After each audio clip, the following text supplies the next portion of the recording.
again for all our viewership. I apologize for being late again to all our viewership, of withholding my wisdom for one more second. I know it's precious to you all. We're not late though, Dave. So Ricky saying Dave slept in again was incorrect, right? We're not late. Oh, fake news, Rick. Fake news. Yeah, exactly. Good morning, Kenny. Right, and Ukraine hit Moscow hard yesterday. Did they? Okay. Yes, they did. They smashed the pieces. They hit some refining capabilities and oil. It was a huge fire. It's really brought home to the Russians what the war is doing. If they hadn't known already, they've probably all lost a member of their family or has known somebody who has died in that meat grinder of a war. It is against all logic. The Ukrainians have turned the war around. It didn't seem to me very possible that could happen because of the number of soldiers that Russia could put to bear. But what has happened, and nobody counted on this, was drone technology. Yeah. Very inexpensive drones. You don't need an when the war began, you remember? You don't need a $50,000 drone. You can buy a $200 drone and drop a bomb. Yeah, they're taking a small little drones and killing people because they're, they can see what they're doing. They don't have to sacrifice a soldier. They send out a drone. If the drone gets shot down, nobody gets killed, and they don't lose much money. If it's successful, it takes out a truck or a person, sadly. But the problem here is, at the early part of the war, as you remember, Ukraine was running out of artillery shells. Yeah. And the United States had to send as many artillery shells as it could. As a matter of fact, the United States was getting low on artillery shells. And at that particular time, 98% of the deaths on the front were due to artillery. Now, artillery still is a factor, but the biggest factor is drones, small, inexpensive drones. That's turned the table on the Russians. And I don't want, And it's better to lose a drone at a few $1,000s than a life of a trained pilot at millions of dollars, and maybe billions of dollars for the plane, right? One of the things Trump is right about right from the very beginning of the war. This is a meat grinder. Or way too many people getting killed. We mentioned this over and over and over again on this show. Well, I said I thought it was a stupid war, and I thought Biden was a complete idiot for not stepping in. He could have, but it seemed to me that he wanted that war and felt that the Russians could not win the war because of American sanctions. And we found that there was just alternate ways of Russia getting the materials it needed to pursue the war. And at the end of the day, though, I said to you here a couple of weeks ago that I felt this was actually the more important war rather than the Iran, Iraq, Lebanon situation. Sorry, I meant Iran, Israel, Lebanon situation. Right. Well, I think that was the more important war, what's going on in Ukraine, and I think it's proving to be. I'm not so sure how you can how you can determine what war is more consequential than another when you never know what the ramifications of that are going to be. We found out that when the Ukraine-Russia war began, it began stupidly. It began because the West was trying to expand its NATO into Ukraine. So it gave Russia a good reason to start the war because they were squeezing NATO. They were going to go into Georgia. Remember, Georgia on one side of the Black Sea and Ukraine on the other.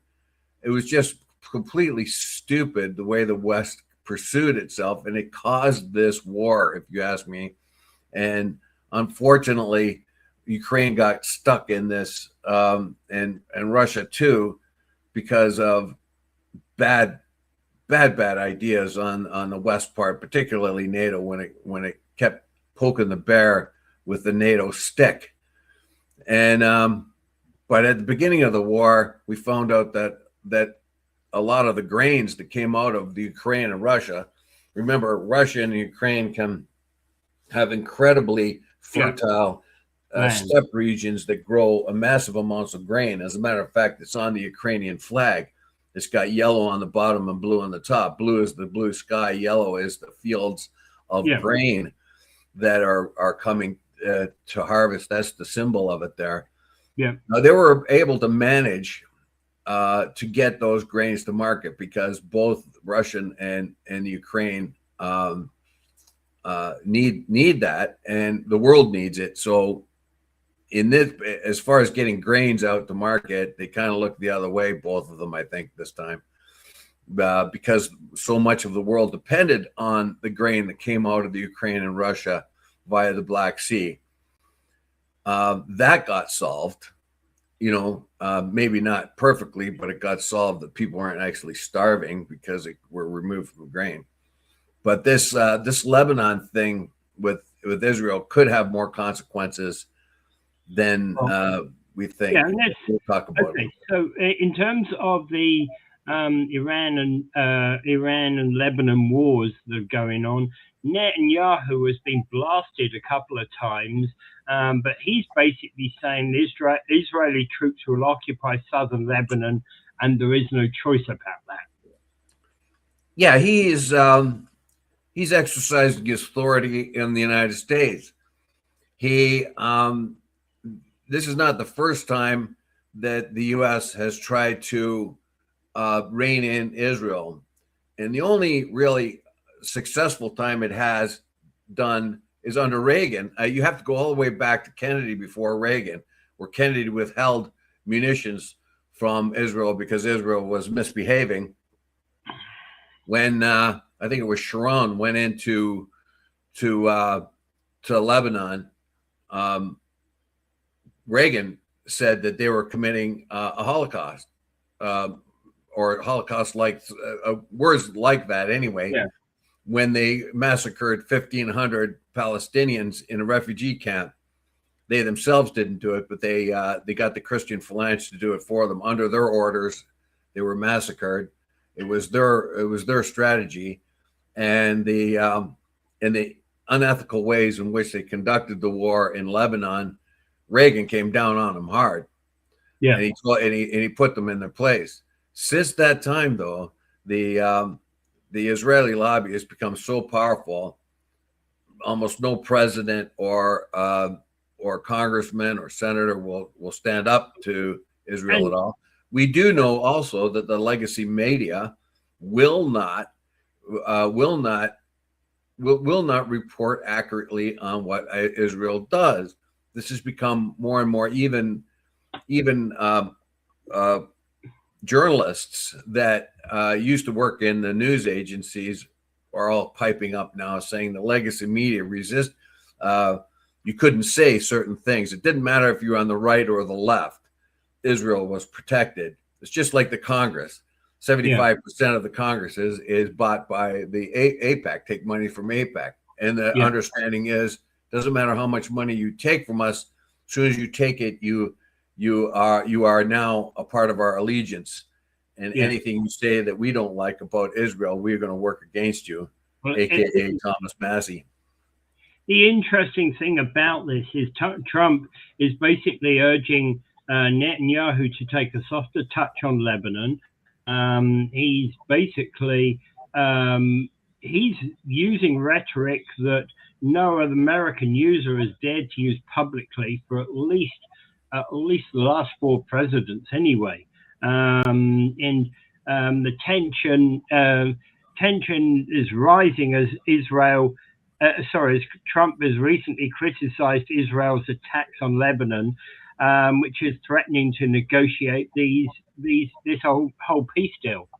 And it's supposed to be they're supposed to be opening up the Straits of Hormuz today. And the signatures supposed to be happening in Switzerland today, right? So I think the Iranians know what they want. The US know what they want. They've reached a common agreement, but Netanyahu doesn't want anything to do with it. No, Netanyahu wants the forever war. He Yeah. wants the Iranians to be destabilized like Iraq. Iraq was a military power under Saddam Hussein, a dictatorship that didn't look too good. It was not an Islamic dictatorship. It was a secular dictatorship. This was appealing to the United States, even though Saddam Hussein was a brutal dictator. He was a secularist, and that made it look pretty good.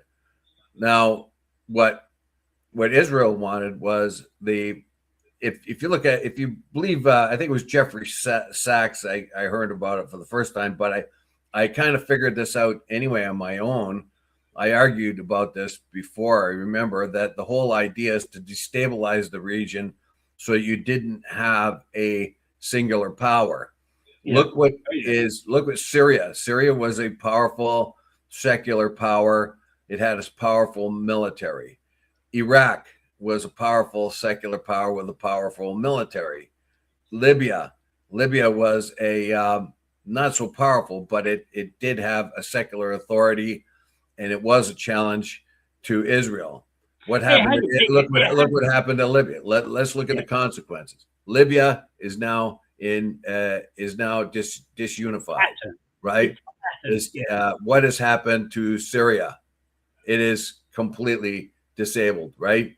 Yeah. It is no longer a power. Iraq, right? Completely in pieces. This is what Israel and the neocons of the United States want to happen in Iran, a completely destabilized regime. If you are destabilized, you can control it. Now, with the other powers like Saudi Arabia and Egypt, they were paid off by the Americans on behalf of Israel. So we want peace there. So give us tons of money. Egypt is one of the biggest recipients of American money, and that's paying them to stay at peace. Jordan is a convenient place to be paid off because of its position, but it is very vulnerable to Israeli attack. So everything that was a challenge to Israel is now gone, except Iran. Yeah. Right. Yeah. It's a power. It's a local power, nowhere near the power of Israel, but Israel sees it as a challenge. Yeah. Well, it's a bigger country than Israel, but yeah, I get what you're saying. And look at the expansionist. Look at the expansionist motivation of the Israelis is pretty much becoming a greater Israel project. And they are not really the greatest friends of the United States because they get caught spying on them all the time, and abusing the money they got. Yeah. Okay. So one of the things that Trump said about all of this is that the gas might be going down. It was at 150 something last night when I went past Lake Street. 150. 130 over here. Okay. All right. Yes, it's going down. But Trump has basically made it clear at the G7 summit that he said that he's been really upset by Netanyahu's recent moves. And he said, without the US, there would be no Israel. Without me, there would be no Israel, because no other president was willing to do what I did. Right? I have a great relationship with Bibi. Now Bibi has got to be more responsible in respect of Lebanon. Now, what was that last comment? Put it back up there, please. The last comment, this one. Yeah. This is from Gold Maple. Okay. The world is run by hoodlums and thugs. Trump, Putin, Xi Jinping. There are smaller thugs and hoodlums. Yeah. There is the boss and there's the capos, basically. Erdogan of Turkey, Ayatollah of Iran, Kim Jong-un of North Korea are some. Yeah. Now there are problems here with that. A lot of these are run ideologically. Now Xi Jinping, he's a communist, but they are capitalist communists. There is a ideological drive behind them A guy like Erdogan, no, he isn't. He'll play the holy man every once in a while and go to the mosque and pray before elections and stuff and show everybody what a good guy he is. He goes to in like church every Sunday sort of thing, but in his case, the mosque on every Friday. Here's something that you're going to, Gold Maple, you're going to disagree with the next statement. Benjamin Netanyahu should be given a gold medal. The most effective Israeli PM. I will not argue that. He is the most effective Israeli PM of all time, but he is also one of the most, I would say, for a better word, evil. He's taken out the terrorists. No, he hasn't. Hassan Nasrallah. Yes, he took out Hassan Nasrallah, and look what they've done. They having a big problem. Yeah, he took out Hassan Nasrallah. I don't think Hassan Nasrallah was a really great guy, but they took them out. None of them good guys, but yeah. They're not good guys, but either is he. Ayatollah Khomeini. Ayatollah Khomeini was an 86-year-old man who had cancer and who was dying, and they took him out. Yes, but he was a product of his time. He had I don't think he was evil. He may have done evil things in the name of religion, but that's because he had a warped view of religion. I don't think he was evil in I don't know. And Ishmael Haniyeh and Yahya Sinwar. Well, Sinwar, I think, is the mirror image of Netanyahu. Yes, they're both cold, black-hearted people who don't care about people at all. The Yahya Sinwar hit Israel with that raid, much more successful, if you want to use the word successful, than I think they ever even thought. I mean, Netanyahu set up this perimeter around Gaza and said everyone was safe, and Yahya Sinwar and his boys drove up to the fence with a big front end loader and tore it down and ran inside. Yeah. The problem is not just Hamas soldiers went through, a lot of other people went through too. A lot of those were sickos. I think some of the Hamas soldiers were more disciplined, but in any case, it was a massacre. But it's one more in a long line of massacres. The massacres have begun way back in the early 1900s when Jewish settlers and Arab people who lived there came into conflict, because the Jewish settlers were buying up tracts of land and pushing the Arabs off their land. And this caused problems, and the fights began, and it was you massacre us, then they massacre you, and you massacre them, and the back and forth massacres. The terrorists, the Jewish terrorist gangs like the Irgun and the Stern gang and the Haganah, that was countered by terrorist raids from the Arabs. So this is a back and forth thing. As I said before, we only got one side of that story over and over and over again. Yeah. Remember, these people were displaced from their country. So imagine, if you will, if somebody came up, a Native American came to your door and knocked on your door and said, you know what, our people, you've lived here for 200 years. This town has been incorporated for 200 years, Niagara Falls. Well, my people lived here for 14,000 years before that. Thanks for taking care of the place. Goodbye now. Get out. I'm coming back. Of course, it couldn't happen, but if you have a lot of guns and a backer like the United States, it's going to happen. And that's exactly what happened to Palestinians, whether they're Muslim or Christian. And that's what's happening on the West Bank now, too. You've got recently you've had Christian villages that have been there for centuries, and Jewish settlers are coming in and saying, get lost. We've come back. We've returned now. After 2,000 years, you got to go. Yeah. You know.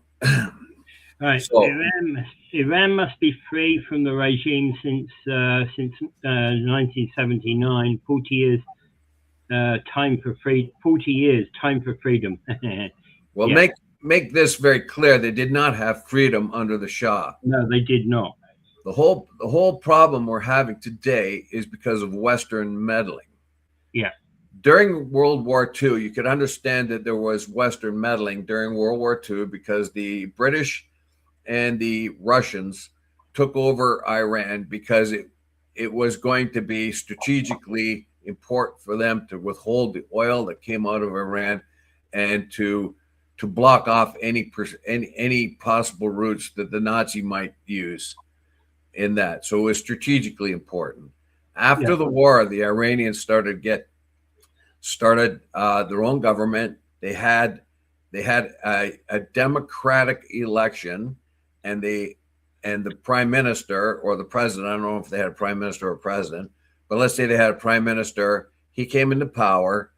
He saw that the big oil companies, the big British oil companies, were taking way too much money, and leaving not enough.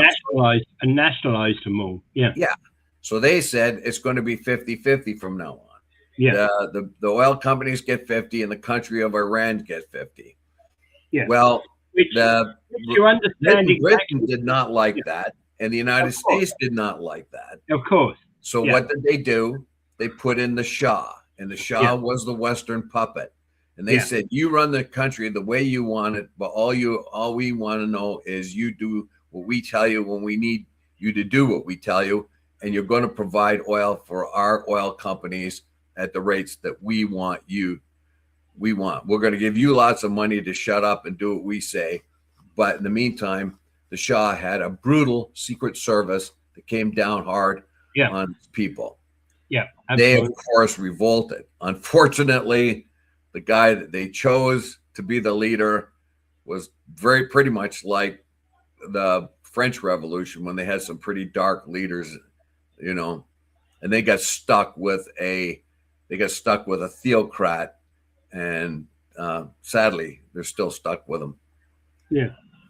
Yeah, exactly. And the thing is, places like Iran don't have a great history of democracy anyway. So when they lost their democracy, they never really knew what democracy was.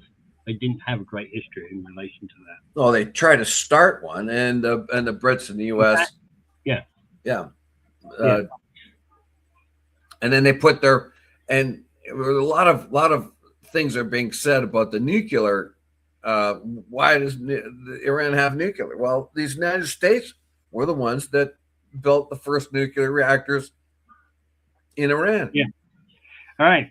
Let's move back local for a little while. Right. So building faster. Ontario rewards both St. Catharines and Welland with over $4.5 million for actually achieving their targets, or getting close to their targets. Basically, City of Welland exceeded its housing target by 23%, and St. Catharines got to 97%. Niagara Falls did appallingly badly. So does Claim, but Niagara Falls is disputing those numbers like it did the last time. We remember we found that. Now, what it is, the Build Back for Defense of Democracy. Donald Trump's deal with Iran. Holy smokes! All of a sudden, the news came on. Anyway, so we find that building back faster initiatives by the Ontario government. If you meet certain thresholds, you're going to get money from the Ontario government. Yeah.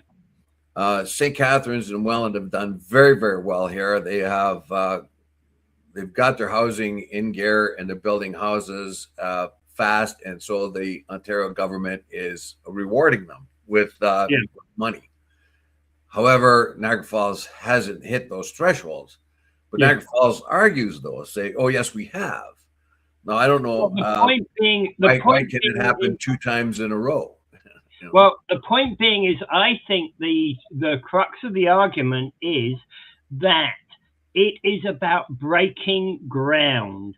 And St. Catharines broke ground on 1,064 new units, and Welland broke ground on broke ground on 528. Remember, Welland's a smaller city, so both of those exceeded the target. The trouble is, what happens here in Niagara Falls is we approve the project, and these are mega projects, not sensible housing type projects. They're mega projects.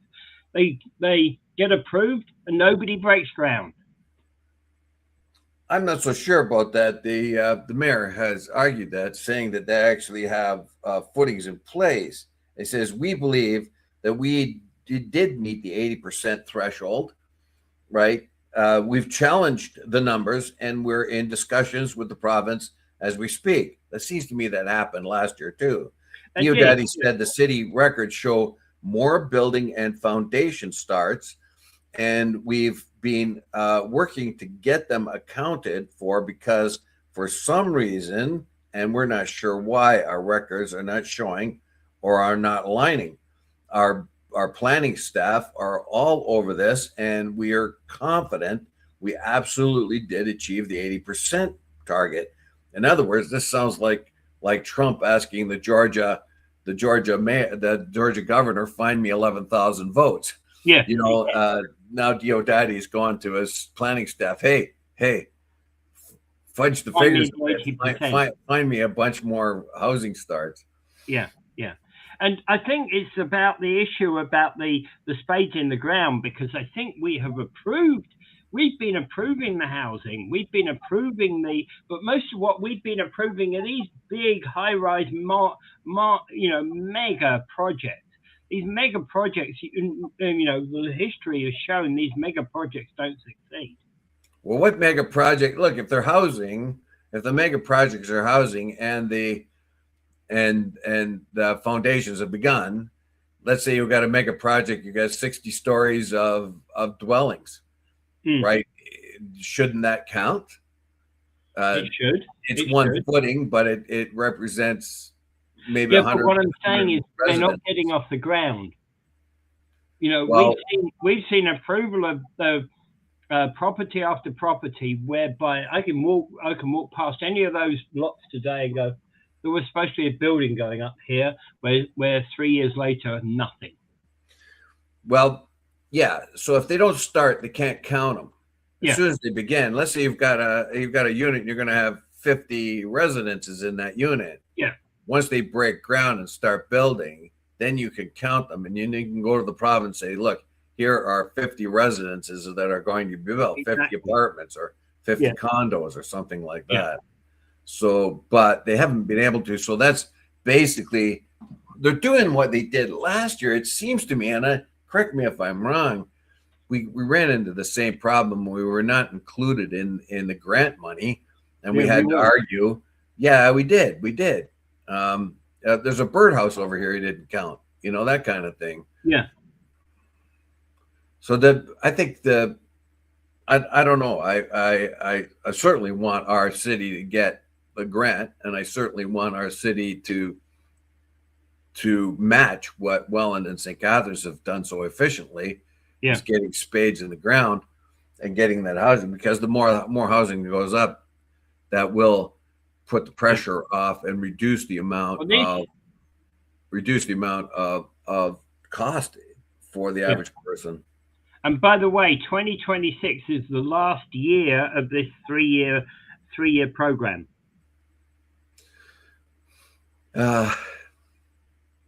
Well, yeah. I think it'll probably be renewed. It depends on the success that they've had. Yeah. At this particular point, if the Ford government can point to it and say, look what we've done, I think probably we need another 3 years as incentive. If St. Catharines and Welland have done so well and they've added much more housing stock to their area, I think that could be nothing but good, and it will reduce the amount. For one thing, it will adds availability. Yeah. For a long time there, when we had the housing shortage, I remember getting a phone call from a lady, because we had, of course, we have nonprofit housing.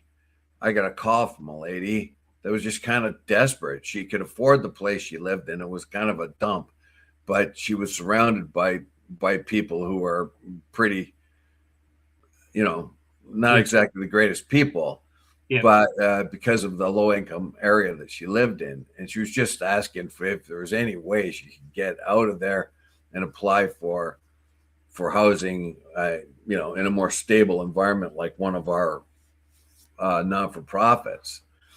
So there wasn't an availability for her. She was stuck there until she could find another place, and there was no other place. Now, if you have a whole lot of housing stock, yeah, you can move if you want. But my question is, of course, is how much of it's affordable? And I think that's the real essential question down here in Niagara Falls. How much of it's affordable? Because we don't make a whole lot of money. Our medium wage in Niagara region, Niagara Falls, is not all that great. And we find developers, as we've mentioned before, want to develop the higher end housing market because it makes more money. Yeah. All right. Developing the higher end market isn't necessarily, it might well be what's actually stopping us from achieving these targets.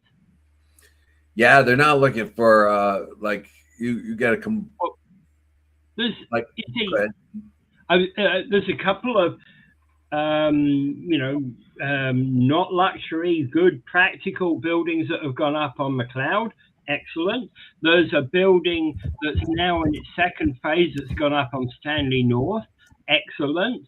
It's projects like that are bringing out 20 or 30 units a go, which are actually very good, and will help Niagara achieve those targets. If we're looking at those kind of 3 or 4 floor units that are bringing out 20 to 30, apartments per build, they're going up in a year or two and getting them started. There's usually, you're not going to run out of money on those. The costs are well defined. Here you have it here. In Niagara Falls, Ontario, the median household income is approximately $74,500 per year before taxes, and about $67,500 after taxes. For individuals aged 15 and over, the overall median total income is $35,600. That's not a whole lot. So, when you have costs of everything going up and the average person's income not matching the inflation going on, how do you, with a gross income of $74,500, try to break into a housing market when a modest house is worth about $500,000? You get a modest bungalow that was built back in the 50s or 60s. You'd be lucky to find it for $500,000, but let's say you do. How then do you qualify for mortgages and stuff like that when your income is that low? Combined incomes, I think, are over $100,000, but still, that's pretty low.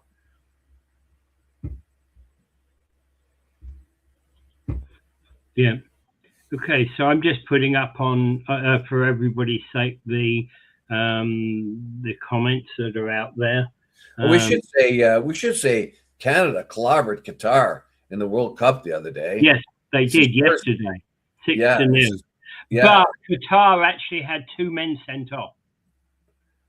Well, yeah, because they cheated. Well, 2 men sent off is actually puts their team in teams basically got no strength whatsoever with that situation. Well, one of our players, I can't remember his name offhand, but he got a hat trick. Yep. Canada goes from a country that had no points at all to get it going into having a tie. Being first place. Yeah, and then a tie to get its first ever World Cup point to a astonishing victory of 6 goals to nothing with one of his players getting a hat trick. Yeah. Holy cow. Yeah, absolutely. And well, it's ironically you're talking about that because you brought up this question about how soccer became soccer. And it's interesting that I actually went around. I did this research a few years ago, and it's fairly well known actually about the use of the word soccer. It comes from there were two types of football. There was rugby football in England and association football. Rugby football became rugger under Yes. British parlance, and association football became soccer. But the rest of the world is where football got taken on by the rest of the world. Soccer football got taken on by the rest of the world under the name of football, and the British used the term football or footy. That's the other slang for football is footy. Yes. In England. And it's kind of interesting because I remember as a kid learning about rugger, right? This game rugger, and it was kind of like American football. It was rugger, but it was kind of neat. You didn't have to have pads. You had a bigger ball, and you ran. The source of American football is, of course, rugby. Yes. The original clubs that they built the American football around were rugby clubs. Yes. So, but basically, what I was trying to say is I didn't come across the term rugby till much later when I said, is that rugby game anything like rugger? But it turns out that the real name was rugby, not the nickname. I thought rugby was the nickname for rugger. It's the other way around. The interesting thing about rugby football is that there's a town in England called Rugby, which is where the codes were set down for that game, right? Even though headquarters for Rugby Football Union is Twickenham in West London, the actual codes for the game, the codes and rules, the original rules and codes for the game of rugby were set down in Rugby in the Midlands, which is why it's called rugby football as opposed to association football. Yes. So, and anyway, that's just kind of neat. And of course, the game, the American football game, apparently can be traced to McGill. McGill there were all kinds of variations of rugby or rugby type football all over North America, and each different university had variations of it.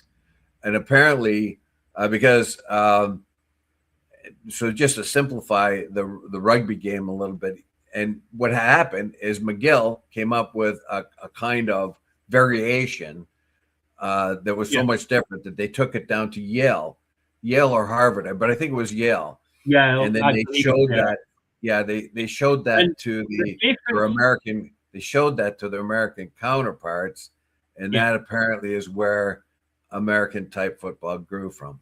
Yeah, and the difference, of course, is that the lateral pass in American football, in Canadian football, is still a thing. It's used less, but you're allowed to laterally pass, where the ball has to go backwards if you laterally pass, right?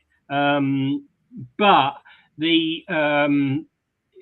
that is used less than the forward pass from the quarterback in the American and Canadian game, but which doesn't have any equivalent in rugby football at all. No, that was introduced. I will say this, that the original American football did not have a forward pass either. Yeah. They introduced that later on. Yeah, exactly. And the only equivalent in rugby was the fullback could actually kick the ball forward when they were the last player they were the last player at the back line, and the ball had come back to them. They could kick it forward and run like hell after it. Yeah. So it actually rugby looks amazing to me. I wish I'd played it. I played American style football, of course. I liked it, but when we used to play pickup football, it just used to get wild sometimes, and I imagine that must be getting close to what rugby was, a real melee. Like it looks like such a Well, cool what game. has surprised me about rugby, American football breeds a lot of people through the um, through the through the university system, breeds a lot of NFL potential through the university system. It surprises me that America rugby is not much bigger than it is, because they have a lot of players who know how to play the game, who never reach the NFL, that could be available to play rugby. I don't know about that. Most of the time, when you do, let's say after you played hockey as a kid, you play pickup games or you join leagues that play hockey. Yeah. I think probably what a lot of people do is play organized football as in a league for adults or kids or something like that. So rugby hasn't taken off yet, but I believe it will. I think there's an interest, a worldwide interest in more and more sports. Rugby. Yeah, the interest on rugby, of course, the big game is an 80-minute game played with 15 players. Is a different game than the rugby sixes that are played over 20 minutes. And the rugby sixes have taken off in the Olympics. And that's a phenomenal, very interesting game. And then, of course, there was a split in rugby between the Northern England teams that had to pay their players. Yeah, but you put on something there, the rugby sixes, that's going to be what takes off because it's a quicker, more simpler game. It's like cricket, the cricket 20s, is it? The T20 cricket is a very long, very long game. They have modified it to the cricket 20, so that's the one that's going to take off. The T20 is what we used to play at school in cricket. Yeah, well, I think that's going to be the version of the game that takes off. That is the version of the game that is the version. The Indian Premier League has got three versions of its game: the 3-day game, the T50, the T40, and the T20. The T20 is by far and away the most popular in the rest of the world. And in fact, the US and Canada have got T20 teams, even though they don't play many of the other types of cricket. US and Canada have got international T20 teams that are taking part in competitions right now. Yeah, like I said before, a lot of these games were designed for people with that had the ability to have leisure time, and they were not really meant to have a whole lot of people watching them. They were for the pleasure of the players who happened to be high-end school kids from elite families. So now what we have to do with the games, and then they become popularized among the regular people. So, so the games are being changed to something much more suitable for people who have just so much time. You can go to an arena and watch a hockey game in an evening. Cricket games and rugby games, sometimes you can't. I mean, it's take a long time. But anyway, let's move on. I think we've bored our audience to death right now. Okay, so teens used a bear spray in a Pokemon card robbery. I saw about this Pokemon card robbery. I never knew about the bear spray aspect of it, but that's pretty nasty. Actually, I saw a video where somebody had, I think, a dash cam. And so what happened is some Pokemon cards, any kind of collectible, some of them are worth a whole lot of money. Yes, they are. And so somebody was selling them. They put out, and so these teens who knew about Pokemon cards and how they're worth it, set up a sting basically where they set the guy up and he's showing them the cards. As soon as they show the cards, they pepper spray him, bear spray him in the eyes. Of course, this kind of completely disables the guy, and they steal his cards. Now, there are two cards in particular that were very valuable. The police were able to chase down these teens and grab them, but they could only find one of the very valuable cards. I mean, I think they cost $27,000 in each or something like that. Something incredible. So, like, I was surprised that this is when I heard about the maple syrup thievery that was going on. There's some certain areas you just don't think of a sort of a felony level robbery. You don't think of maple syrup being stolen, do you? No. Or you don't think of Pokemon cards being stolen in a violent way like that, do you? No. It seems like crime can happen everywhere. So I think that's just a very interesting thing. So if anyone's got Pokemon cards, and I'm sure there are collectors somewhere in the city, beware. If you have yours up for sale or somebody wants to see them, be very careful who it is. I know somebody who's got Pokemon cards. Is it you? Not me, my son. He bought an incredible number of them. He bought an incredible number of them. He was thinking one time about selling them, but he's only going to sell them online. Yeah, I would think, you got to be pretty careful about that when people come to look at them and things like that. So I don't know. I just thought, and what is it with these are teens, and they're looking at Pokemon. It's the violence in our society that's on the increase, unfortunately. Well, that's what I was going to point out. Yeah, now, these kids are zeroing in on Pokemon cards, so they are probably from families, not families of humble means. You know what I mean? They are probably from, pretty everyday households. And why is it they thought that this was a good idea, that there was nothing wrong with this? I know they knew it was wrong, but I mean, you put bear spray in somebody's face, you could do some permanent damage there, particularly from that location. That's for a bear. Yeah. That's for a bear to irritate and disable a bear. You can do some damage there.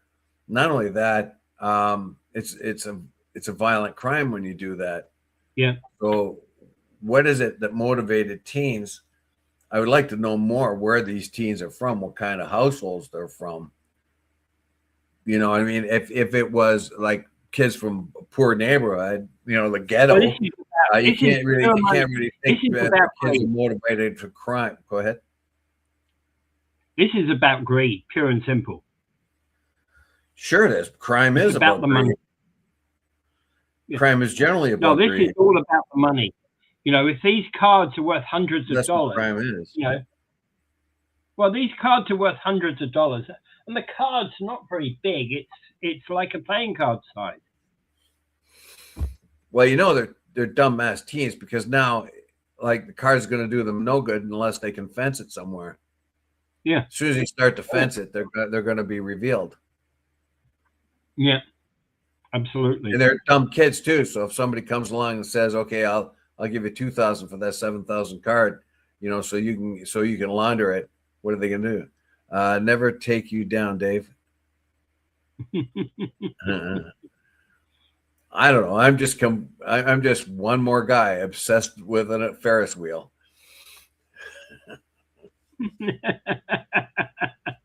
One more guy obsessed with the Ferris wheel, and Donald Trump, of course. Well, you know what? I have to say this. DJT has done something that I hope that he would. He stopped the war. He was set up for a forever war by the Israelis. The other presidents didn't step in that pile, if you know what I mean. Yeah. But he did. Now, what he did, what no other president would have done, almost every other president would have escalated, partly out of pride or partly out of frustration that nothing was going to get done. Yeah. He took it on the chin and said, "That's it, no more war." because in order to carry that war forward, it would cost a lot of American lives and a lot of American money. Well, so somewhere in his mind, he realized he had made a big mistake. And if you realize what kind of comments are coming out of him and J.D. Vance about Israel right now, they're dumping this on Israel. Look what you've done to us. We've protected you all this I was time. just about to bring up. Our taxpayers have paid for your protection year after year after year. Yeah. And you got us stuck into this. You know? Well, that was, of course, the principle behind what the Trump words that I spoke earlier on. And then the new one here is that J.D. Vance is saying to Israel, you can't kill your way out of the security problems. Yes, it did, and you can tell by the words that they're using. Like, you're blowing up a whole building to get one person. You're killing your way through this and that. So it backfired on Bibi when Bibi got sucked Trump into this war to begin with, particularly when they had completely obliterated all of Iran's ability to make a bomb, as we were told a year ago after Operation Thunder or whatever it was, when they dropped the big bombs on the facilities. All of a sudden, the nuclear ambitions were recreated instantly, and Bibi had the United States go in and do its dirty work along with it. Yeah. Now that has backfired big time, and believe me, the U.S. is looking.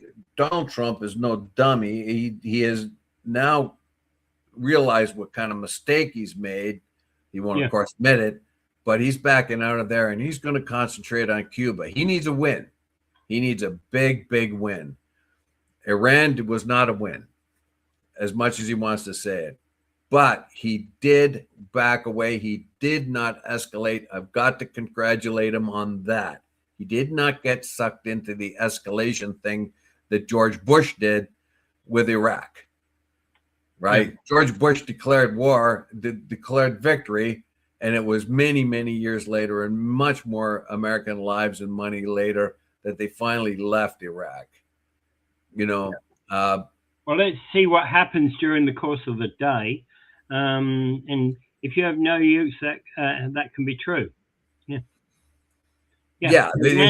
Iran has no nukes. They had never had that. The point being is that a part of the negotiation for peace is for a 60-day inspection process to prove that point. But also, no one, including the United States, is putting pressure on Israel to reveal its nukes. Yeah. Why is that? The real reason why Israel has nukes, it made a test in the Southern Oceans. I don't know, I think it's 1979 or something like that. It made a nuclear test. I remember the test. I don't remember when it was. Yeah. And remember that they had been working on a nuclear bomb with South Africa. Yeah. When the apartheid South Africa. Yeah.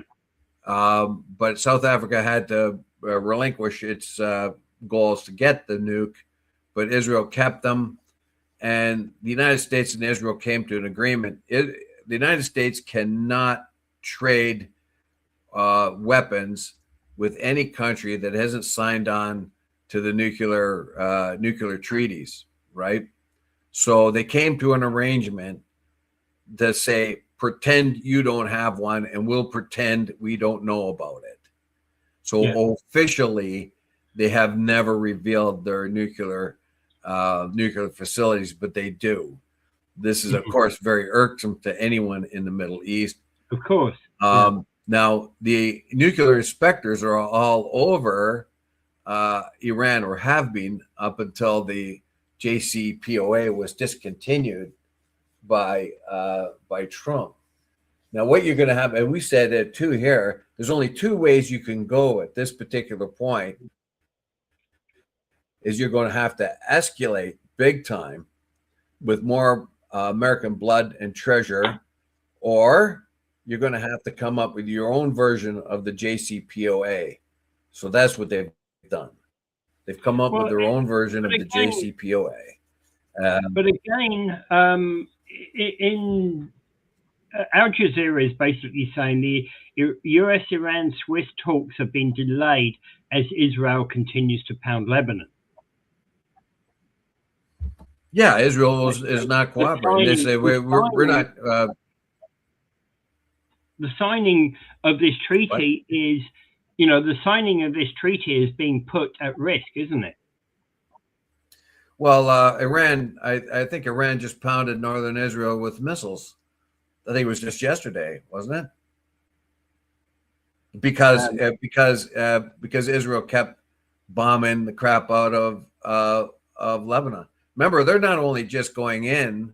The Israeli army is not just going in. They've displaced over 1 million people. So they chased 1 million people out of their homes, over 1 million people.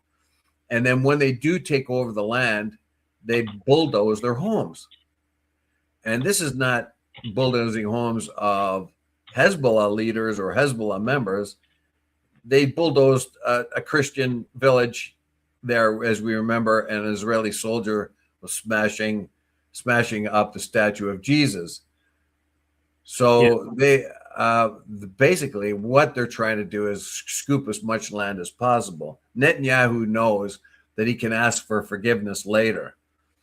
Now Netanyahu is pushing his control because remember the United States is pretty much owned by AIPAC. Congress, 75% of Congress, 60% of the Senate are in the pockets of AIPAC.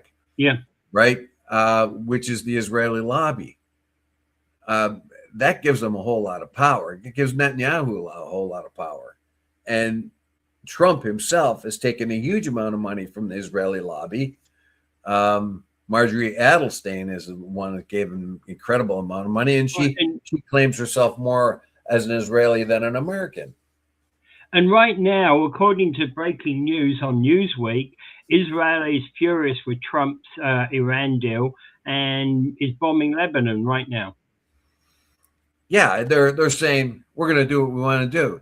Now they did that to Biden during the Gaza thing. Remember, every time Biden says, "Look, I don't want you to expand any further. I don't want you to go in." Remember, I don't want you to go in Rafah. Don't go into Rafah. So they went into Rafah, and then Biden's spokesperson said, "Oh, well, they're not really in Rafah. They're only on the outside of Rafah, or they're only in that part of Rafah." In other words, they were trying to say, "Oh, they're doing what Biden said," but they were just snubbing Biden, and they were telling Biden what to do. Like, we'll do what we want to do. Yeah. And Trump is a little bit sick of this. He got sucked into this war, and he's very annoyed. And he can see he can see what's happening politically too. A lot of conservatives are voicing their concerns about this.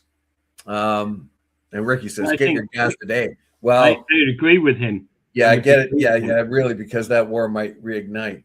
Yeah. I think they're going to make every effort not to have this war. But the real issue that's coming up big time here is that the fighting in Lebanon was all part of the deal, and the United States cannot get its client state to do what it's supposed to do. It's not supporting the United States. The United States wants support from Israel. Stop your campaign and try to stop your land expansion into southern Lebanon. Stop that. And they're saying, no, we're gonna do what we want to do. That's tough. Yeah. And Vance has told them, look, this is the only president in the world. This is the only major leader in the world that's behind you, supporting you. What are you doing? This is the only we are the only country supporting Israel right now. The rest of the world is against Israel because of that Gaza thing. Yeah. Right. Exactly. And so, the rest of the world has been very annoyed by this. And of course, those declarations by many nations, many well-respected nations that would put send Netanyahu to the Hague for war crimes if he ever entered their airspace. Yeah. So, and he's reminded, and Vance is also reminded the Israeli citizens who is buying the missiles that are saving you, who has supplied the money for this. the American taxpayer. Yep. Those weapons you shoot, the dome, the Iron Dome, the sling, and all of that. Where is that money coming? The weapons are Yep. coming from the states and being paid by who? The American taxpayer. All right. So you like We got to wrap this up because I've got to get going. okay. In any case, I'll bring up Gaza again. As we can see, we're finally getting some justice here.